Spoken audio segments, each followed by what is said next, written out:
Assalamualaikum warahmatullahi wabarakatuh. Al-Quran adalah lautan ilmu yang tak bertepi, penuh dengan kisah-kisah yang menjadi petunjuk dan pelajaran bagi umat manusia.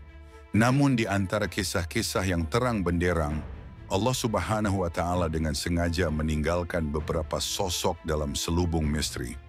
Identitas mereka tidak diungkap secara gamblang, nama mereka terkadang tersamarkan, dan kisah hidup mereka menjadi ladang perdebatan para ulama dan pemikir selama berabad-abad. Dalam video kali ini kita akan melakukan perjalanan investigatif untuk menyelami misteri 5 sosok luar biasa yang disebutkan dalam Al-Quran, mencoba memahami siapa mereka dan hikmah di balik kerahasiaan mereka. Sosok pertama adalah Samiri, sang penyesat misterius. Kita mulai dengan sosok antagonis yang kemunculannya sangat tiba-tiba dan penuh teka-teki, seorang tokoh yang muncul pada zaman Nabi Musa. Ia adalah Samiri. Namanya disebutkan dalam surah Taha sebagai dalang utama di balik peristiwa penyembahan patung anak sapi emas oleh Bani Israel saat Nabi Musa sedang menerima wahyu di Gunung Sinai. Kemunculannya terasa tiba-tiba. Ia berhasil menyesatkan sebuah kaum dalam sekejap dan kemudian menghilang dari panggung sejarah dengan hukuman yang aneh. Siapakah Samiri ini sebenarnya? Dari mana ia berasal? Dan dari mana ia mendapatkan kemampuannya yang luar biasa? Peran Samiri dalam penyesatan Bani Israel dalam surah Taha ayat 85 hingga 97 dikisahkan setelah Nabi Musa pergi ke Gunung Sinai. Samiri menghasut Bani Israel. Ia meminta mereka mengumpulkan semua perhiasan emas, lalu meleburnya dan membentuk patung anak sapi yang bisa mengeluarkan suara. Dengan liciknya, ia berkata, "Inilah Tuhanmu dan Tuhan Musa," tetapi Musa telah lupa. Sebagian besar Bani Israel pun terpedaya dan menyembah patung tersebut. Ketika Nabi Musa kembali dan murka, Samiri memberikan jawaban yang sangat misterius atas perbuatannya. Pengakuan misterius Samiri. Saat ditanya oleh Nabi Musa, jawaban Samiri sangat membingungkan. Ia berkata, "Aku mengetahui sesuatu yang tidak mereka ketahui, maka aku ambil segenggam jejak bekas Rasul, lalu aku lemparkan itu." Surah Taha ayat 96. Para ulama tafsir seperti Imam At-Tabari menjelaskan bahwa bekas rasul yang dimaksud kemungkinan adalah jejak tapak kuda malaikat Jibril. Samiri melihat Jibril saat menyeberangi Laut Merah, dan ia mengambil tanah dari bekas jejak tersebut yang diyakini memiliki kekuatan kehidupan, sehingga saat dilemparkan ke patung sapi, patung itu bisa bersuara. Ini menunjukkan ia memiliki pengetahuan atau penglihatan yang tidak biasa.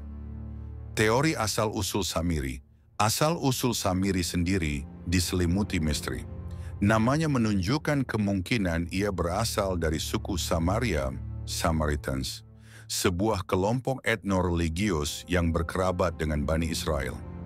Ada pula riwayat Israiliyat yang didiskusikan oleh para mufasir, seperti kisah yang menyebutkan bahwa Samiri dilahirkan pada masa pembantaian bayi laki-laki oleh Fir'aun dan diselamatkan serta diasuh oleh malaikat Jibril di dalam sebuah gua.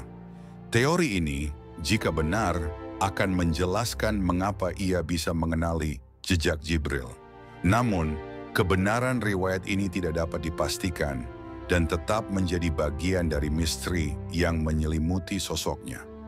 Hukuman aneh dan akhir hidupnya, hukuman yang diberikan Nabi Musa kepada Samiri juga sangat unik dan menambah misteri pada dirinya. Ia tidak dibunuh, melainkan dikucilkan secara sosial. Nabi Musa berkata, "Pergilah engkau, maka sesungguhnya di dalam kehidupan dunia ini, engkau hanya dapat mengatakan, 'Jangan sentuh aku.'" Surah Taha ayat 97. Samiri diasingkan dan siapapun yang menyentuhnya atau disentuhnya akan sama-sama menderita demam. Akhir hidupnya tidak pernah dijelaskan. Ia seolah lenyap dalam pengasingan abadinya, menjadi simbol kesesatan yang terisolasi dari masyarakat. Sosok kedua Luqman Al-Hakim, sang bijaksana. Sosok misterius kedua adalah seorang pria yang namanya diabadikan oleh Allah menjadi nama sebuah surah dalam Al-Quran, yaitu surah Luqman. Dia adalah Luqman Al-Hakim atau Luqman sang bijaksana. Allah mengabadikan nasihat-nasihatnya yang penuh hikmah kepada putranya, yang menjadi pedoman universal bagi setiap orang tua dalam mendidik anak. Berbeda dengan sosok lain yang misterius karena perbuatannya, misteri utama Luqman terletak pada statusnya. Apakah beliau seorang nabi yang menerima wahyu atau sekadar seorang hamba soleh yang dianugerahi kebijaksanaan luar biasa oleh Allah? Perdebatan ini telah berlangsung lama di kalangan para ulama. Kebijaksanaan Luqman dalam Al-Quran. Dalam surah Luqman, terutama ayat 12 hingga 19, kita dapat melihat betapa agungnya nasihat Luqman. Nasihat pertamanya dan yang paling utama adalah larangan menyekutukan Allah karena syirik adalah kezaliman yang paling besar. Kemudian ia menasihati tentang pentingnya berbakti kepada kedua orang tua, merasakan pengawasan Allah dimanapun kita berada, mendirikan salat, beramar ma'ruf nahi mungkar, bersabar atas musibah, dan menjauhi sifat sombong. Rangkaian nasihat ini begitu sempurna dan komprehensif, mencakup pilar akidah, syariat, dan akhlak, menunjukkan kedalaman ilmu dan hikmah yang dimilikinya. Perdebatan status, nabi atau bukan, jumhur atau mayoritas ulama, seperti yang disampaikan oleh Imam Al-Qurtubi dan Ibnu Katsir dalam tafsir mereka, berpendapat bahwa Luqman adalah seorang hamba yang soleh dan seorang hakim yang bijaksana, ahli hikmah, tetapi bukan seorang nabi. Landasan mereka adalah karena Al-Quran menyebutkan bahwa Luqman diberi hikmah, bukan diberi wahyu kenabian. Selain itu, tidak ada riwayat yang secara tegas menyebutkan bahwa ia membawa risalah untuk disampaikan kepada suatu kaum, yang merupakan tugas utama seorang rasul. Ia adalah bukti bahwa Allah bisa menganugerahkan kebijaksanaan agung kepada siapa saja yang Dia kehendaki. Pendapat minoritas yang menganggapnya nabi, meskipun demikian ada pendapat minoritas yang menganggap Luqman sebagai seorang nabi. Salah satu tokoh yang condong pada pendapat ini adalah Ikrimah, seorang murid dari sahabat Ibnu Abbas. Argumen mereka didasarkan pada betapa luhurnya nasihat-nasihat yang ia sampaikan, yang kualitasnya setara dengan ajaran para nabi. Mereka berpendapat bahwa hikmah yang disebutkan dalam Al-Quran dalam konteks Luqman dapat diartikan sebagai salah satu bentuk dari kenabian. Namun seperti yang telah disebutkan, pendapat ini tidak didukung oleh mayoritas ulama dan tetap menjadi sebuah wacana dalam khazanah keilmuan Islam. Hikmah di balik sosok Luqman, kisah Luqman mengajarkan kita bahwa derajat kemuliaan di sisi Allah tidak hanya ditentukan oleh status kenabian. Seorang hamba biasa pun bisa mencapai tingkat kebijaksanaan yang begitu tinggi, sehingga namanya dan nasihatnya diabadikan dalam kitab suci. Ini adalah pesan penuh harapan bagi kita semua. Misteri statusnya, apakah nabi atau bukan, menjadi tidak terlalu penting jika dibandingkan dengan mutiara-mutiara hikmah yang ia wariskan. Luqman adalah representasi dari sosok ayah dan pendidik teladan yang menunjukkan bahwa pendidikan terbaik bagi generasi penerus adalah pendidikan yang berlandaskan pada tauhid dan akhlak mulia. Sosok ketiga, Ashabul Kahfi, para pemuda. Penjaga iman sosok misterius. Ketiga bukanlah individu, melainkan sebuah kelompok pemuda pemberani yang imannya tak tergoyahkan. Mereka adalah Ashabul Kahfi atau para penghuni gua. Kisah mereka yang terdapat dalam surah Al-Kahfi ayat 9 hingga 26 adalah sebuah mukjizat luar biasa tentang perlindungan Allah kepada hamba-hambanya yang tulus. Mereka melarikan diri dari seorang penguasa zalim demi mempertahankan tauhid, lalu ditidurkan oleh Allah di dalam sebuah gua selama 309 tahun. Misteri utama yang menyelimuti mereka adalah jumlah pasti mereka, nama-nama mereka, dan di mana lokasi gua tersebut sebenarnya. Misteri jumlah mereka Al-Quran secara eksplisit menyoroti perdebatan tentang jumlah pemuda ini. Dalam surah Al-Kahfi ayat 22, Allah berfirman, nanti mereka akan mengatakan jumlah mereka 3 orang, yang keempat adalah anjingnya, dan yang lain mengatakan jumlah mereka 5 orang, yang keenam adalah anjingnya, sebagai terkaan terhadap yang gaib. Dan yang lain mengatakan jumlah mereka 7 orang, yang kedelapan adalah anjingnya. Allah kemudian memerintahkan Nabi Muhammad untuk mengatakan, Tuhanku lebih mengetahui jumlah mereka. Ini adalah pelajaran langsung dari Allah bahwa berdebat tentang detail yang tidak penting adalah sia-sia dan esensi dari kisah ini jauh lebih berharga. Meskipun Al-Quran tidak memberikan jawaban pasti, banyak ulama mencoba menafsirkan ayat tersebut. Imam Ibnu Katsir mengutip pendapat Ibnu Abbas cenderung kepada pendapat bahwa jumlah mereka adalah 7 orang pemuda dan yang kedelapan adalah anjingnya. Alasannya setelah menyebutkan 2 pendapat pertama, 3 dan 5, Al-Quran menyebutnya sebagai terkaan terhadap yang gaib. Namun setelah menyebutkan pendapat ketiga, 7, tidak ada komentar serupa yang mengindikasikan kemungkinan kebenarannya. Namun ini tetaplah sebuah ijtihad dan kepastiannya hanya milik Allah semata, sesuai dengan penutup ayat tersebut. Misteri besar lainnya adalah lokasi gua tempat mereka ditidurkan. Selama berabad-abad, banyak negara mengklaim bahwa gua Ashabul Kahfi berada di wilayah mereka. Beberapa lokasi yang paling terkenal adalah di Efesus, Turki, yang memiliki situs gua kuno yang ramai dikunjungi peziarah. Lokasi lain yang juga populer adalah di dekat kota Aman, Yordania, di mana sebuah gua ditemukan dengan struktur yang oleh sebagian ahli dianggap cocok dengan deskripsi dalam Al-Quran. Ada pula klaim lain di Suriah dan negara-negara lainnya. Ketiadaan petunjuk pasti dalam Al-Quran membuat lokasi ini tetap menjadi misteri sejarah. Hikmah dari kisah Ashabul Kahfi sangat relevan bagi pemuda di setiap zaman. Ini adalah kisah tentang keberanian memegang teguh prinsip keimanan di tengah tekanan penguasa dan masyarakat yang menyimpang. Ia juga merupakan bukti nyata akan kekuasaan Allah yang mampu membolak-balikkan hukum alam.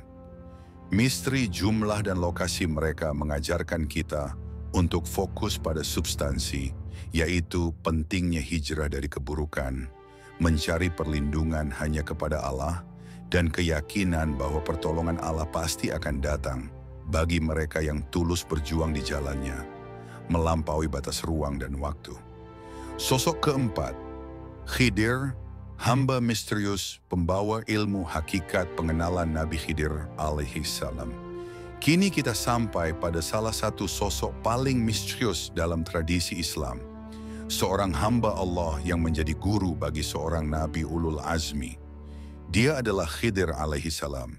Kisahnya yang paling terkenal adalah pertemuannya dengan Nabi Musa alaihissalam, yang diabadikan dengan indah dalam surah Al-Kahfi ayat 60 hingga 82. Khidir digambarkan sebagai seorang hamba yang dianugerahi rahmat dari sisi kami dan ilmu laduni, yaitu ilmu hakikat yang langsung berasal dari Allah. Misterinya begitu dalam hingga para ulama berdebat tentang statusnya. Apakah ia seorang nabi, seorang wali, atau bahkan sosok yang masih hidup hingga kini? Perjalanan Musa dan Khidir, Al-Quran menceritakan bagaimana Nabi Musa dengan penuh semangat mencari ilmu, berjalan jauh untuk bertemu dengan Khidir.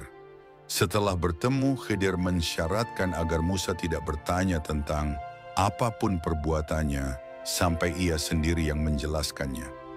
Dalam perjalanan mereka, Khidir melakukan 3 tindakan yang secara lahiriah tampak aneh dan bahkan salah. Ia melubangi perahu milik orang miskin, membunuh seorang anak laki-laki, dan menegakkan kembali dinding rumah yang hampir roboh di sebuah negeri yang penduduknya pelit. Setiap tindakan ini membuat Nabi Musa tidak sabar dan melanggar janjinya untuk bertanya. Penjelasan dan ilmu hakikat. Di akhir perjalanan, seperti yang dijelaskan dalam surah Al-Kahfi, Khidir mengungkapkan hikmah di balik tindakannya.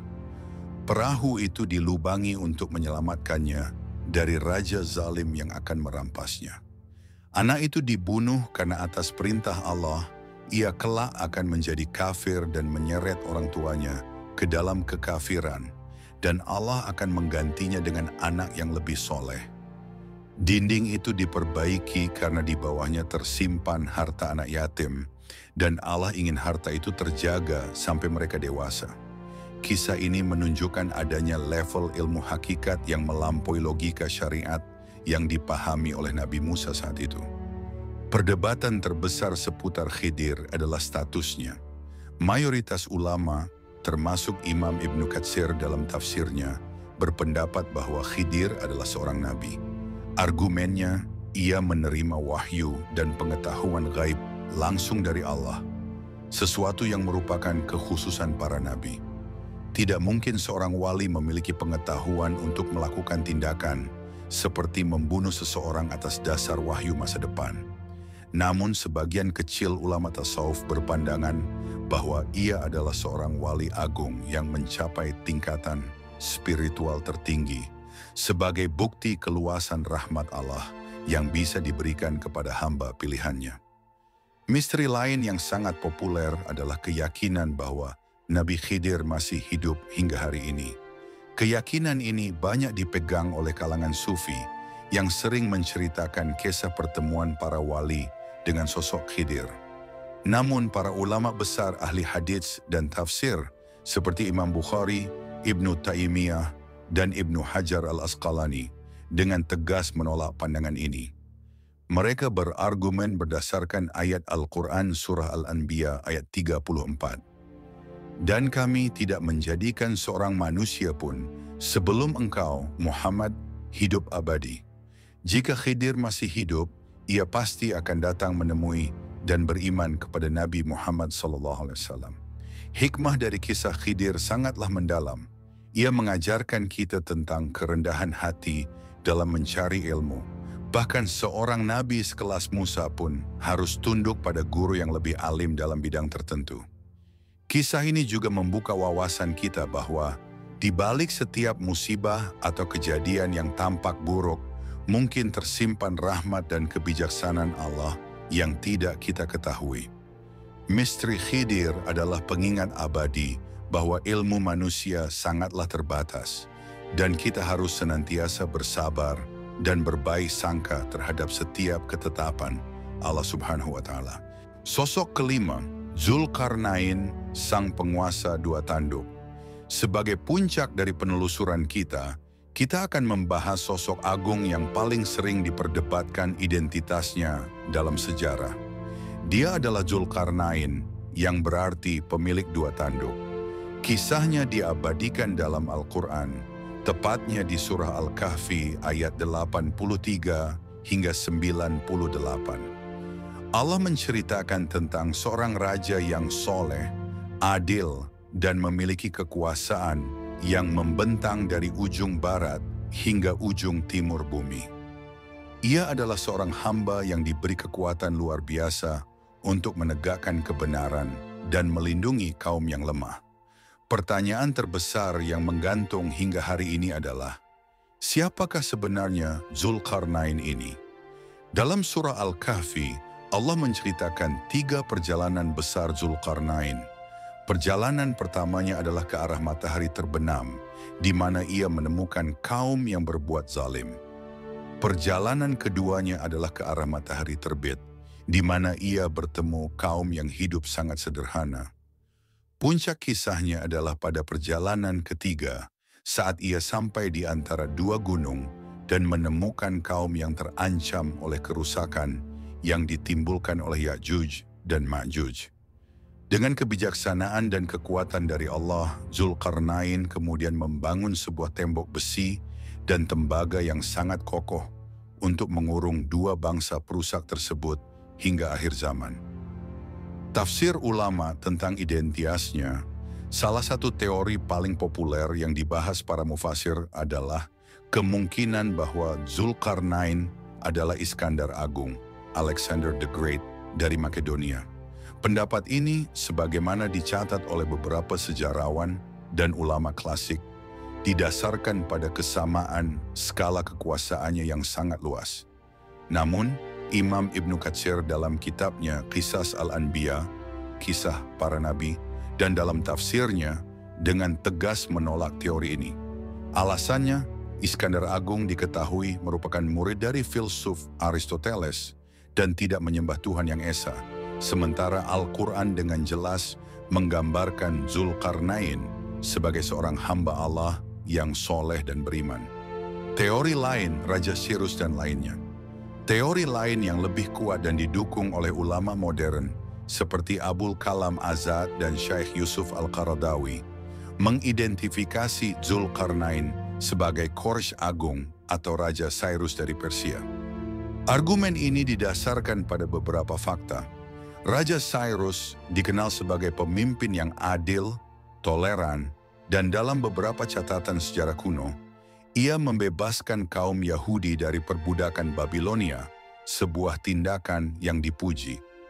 Selain itu, sebuah relief kuno yang ditemukan di Iran menggambarkan sosok Cyrus dengan mahkota yang memiliki dua tanduk yang secara harfiah cocok dengan julukan Zulkarnain. Ada pula pendapat lain yang menyebutnya sebagai Raja dari Himyar, di Yaman. Terlepas dari siapa sebenarnya Zulkarnain, hikmah terbesar dari kisahnya bukanlah pada identitasnya, melainkan pada karakternya. Allah tidak ingin kita terjebak dalam perdebatan nama, tetapi fokus pada teladan kepemimpinan yang ia tunjukkan. Ia adalah contoh pemimpin ideal dalam Islam, memiliki kekuasaan besar namun tetap tawadu, menggunakan kekuatan untuk keadilan, bukan penindasan, dan selalu menyandarkan segala pencapaiannya kepada Allah semata. Misteri ini mengajarkan kita bahwa esensi seorang hamba lebih penting daripada nama dan gelarnya. Sosoknya menjadi simbol universal tentang bagaimana seharusnya kekuasaan dijalankan di muka bumi. Dari Samiri sang penebar fitnah, Luqman sang ahli hikmah, Ashabul Kahfi para penjaga iman, Khidir sang guru kehidupan, hingga Zulkarnain sang raja adil. Kelima sosok ini mewakili spektrum kemanusiaan yang kompleks, dari puncak kesesatan hingga jurang kesalehan.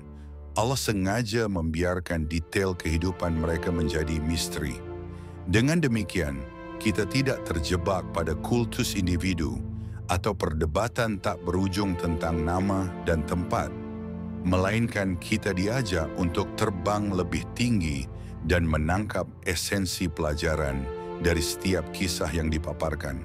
Pada akhirnya, misteri-misteri dalam Al-Quran bukanlah tanda kekurangan, melainkan bukti kesempurnaannya. Ia adalah sebuah undangan dari Allah agar kita terus berpikir, merenung, dan menggali lebih dalam.